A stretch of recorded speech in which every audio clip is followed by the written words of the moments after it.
So hey there, a few of you were asking for me to do a tutorial about how I've been making trees for my Spookytown village. I haven't yet been able to set it up this year, hopefully this weekend, but I've been busy just making accessories for my village that Lemax doesn't currently make accessible very much, like trees and billboards, signs, bunting, flags for my carnival, that sort of thing. So anyways, I wanted to do this short video for you, just show you step by step how to make a tree, and so that you can put them in your village. So I went to the dollar store here and I bought this. It's just it's plastic coated wire. The whole wire was the whole spool was $1.25. And then I got a roll of this, which is just like fabric floral tape, and it was $1.25 as well. This one happens to be brown. Your spool of wire. Okay. So this part's kind of already gnarly, so you just kind of got to pick what height you want your tree to be. So I'll pick something that's a little higher than the one I made before, and you basically want to loop it. So take that length 3 times and take your wire cutter and snip it at the bottom. Then you're going to snip your loops. Okay. And this little curve at the bottom here, you want to make sure that it's straight. Okay, so just basically take them from the bottom and give them a little twist just to secure it. And you'll go up about, say how long you want the trunk of your tree to be. So we'll say about there. It'll be a bigger tree than the other ones I've made. And just twist it there. And you're basically done with that. You need to make 3 of these or more. So you need to make 3 of these or more. So we're just going to go back to a wire. Now these don't all have to be the same length, but I like to make them all the same length and then clip them afterwards.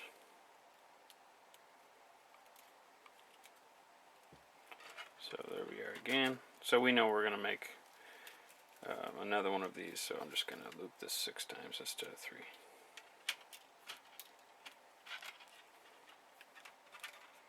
Okay, so now if we count it, we got 1, 2, 3, 4, 5, and 6. We're going to clip it.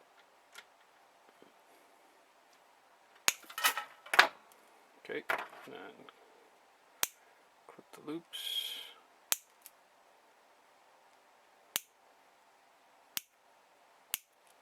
Okay, so we take 3,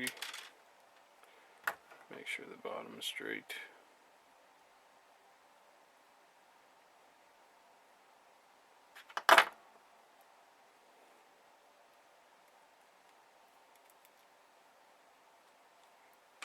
I'll probably fast forward through some of this so it doesn't seem monotonous.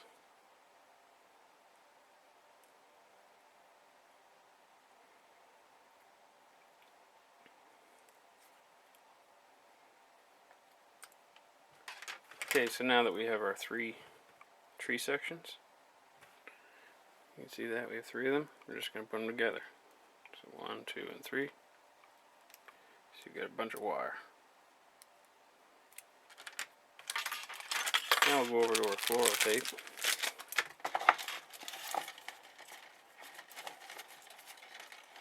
I've already got one open, so you don't need to open another one.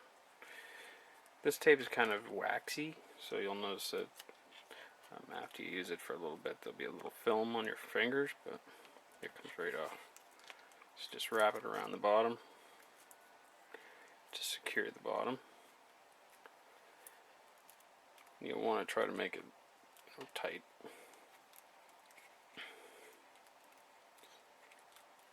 And once you get up to a certain length, you can just start wrapping it. And just spin it.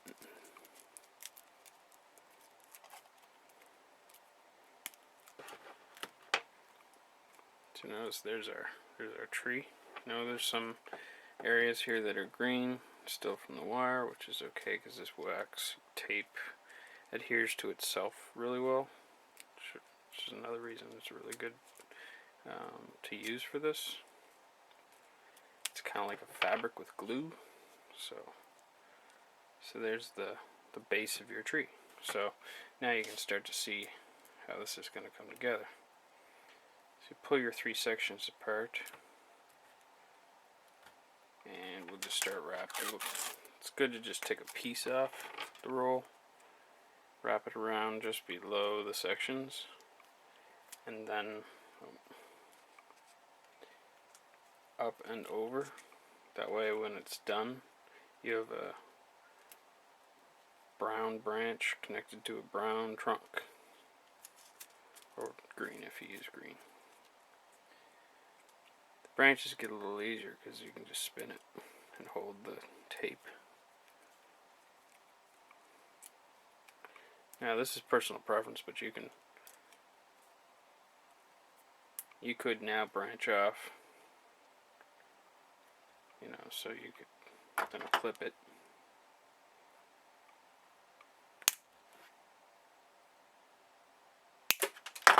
So then you'd have your tree limb, and then you'd tape that. So we'll start with the other one. Again, start at the base, wrap up and over, up and over.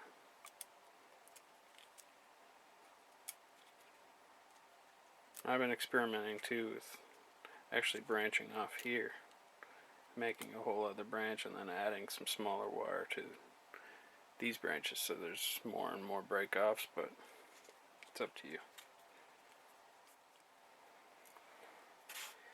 And I'm just going to wrap the rest of this tree, and I'll come back when I show you how to make the base. Okay, so I finished wrapping this one. As you can see, it's pretty gnarly. You can't really go wrong. You just twist it however you want it. The whole idea is to make them spooky, so they should look weird. And if you look at any real tree, they're not perfect either. So you want to just make it random so you like it, and you can mold it later. And like I said, sometimes I'll just clip some and make it the way I want it. But the end result is what we want, is to get a tree like this, right? With a base on it. And at first I was using an air dryable clay, and I would prime it, and then I would paint it and let it sit. And it wasn't really resilient because clay tends to chip or whatever. So then I was playing around with the glue gun, and I was like, wait a minute, this might be perfect. So I realized after trial and error a few times, hot glue is hard to get off wood and such. So if you want a clean bottom on it, like this, I discovered that if I do it on a nice flat piece of paper, which I'm just using an old Michael's coupon, which is funny, but I print it off, and you put it on your surface. You get your glue gun heating up, and you just start in a circular pattern here. And again, it doesn't have to be a perfect circle, because if it's a weird shape, it kind of goes along with the spookiness, so.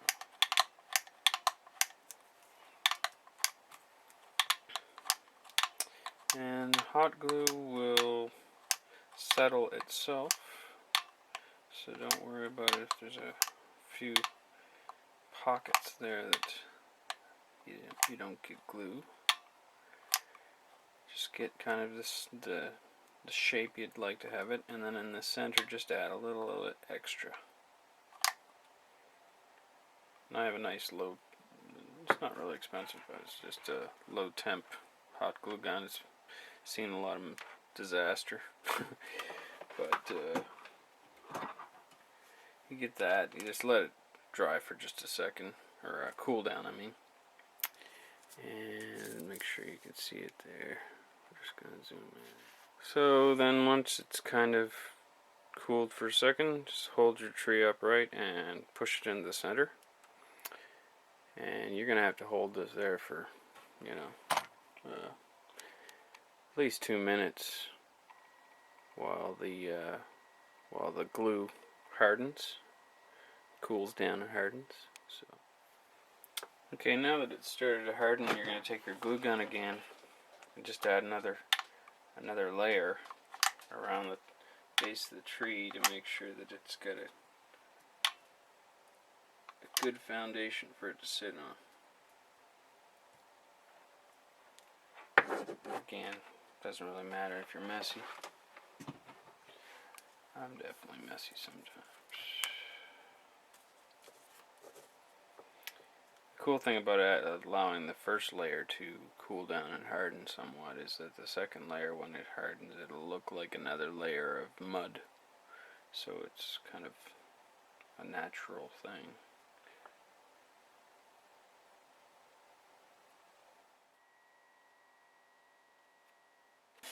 So as you can see, it's now kind of holding its shape, or to the point where you can hold it upside down and it's not going to go anywhere. You can touch it, it's fine. So all we have to do now is just, you can either do this with scissors, or I just rip it off.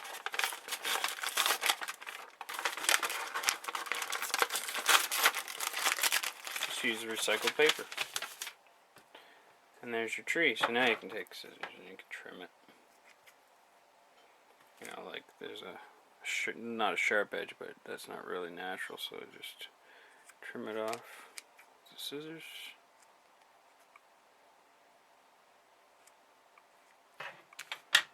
And there's your tree. So now, of course, you'd just take some Toll paint or craft paint, also found at the dollar store. If, the darker the brown, probably this is for something else I was doing, but a darker brown would be better. But take a small brush and just paint the base, or as I did with this one, I painted it green. Just depends on what you want. If you do Christmas villages, you can paint it white, whatever. Or I also have something called snow, and it's like a fake snow that you paint on. It looks like snow when it dries. And so once you have your tree, you can set it up alongside one of your Spookytown village pieces, or something else you've made. You can build up the atmosphere for your Spookytown village, and fairly cheaply. Seeing as I spent about $3 total, and I can probably make 30 trees or more with that $3. So feel free to get different colors of tape, and you can make maple trees, birch tree. You know. Thanks for watching.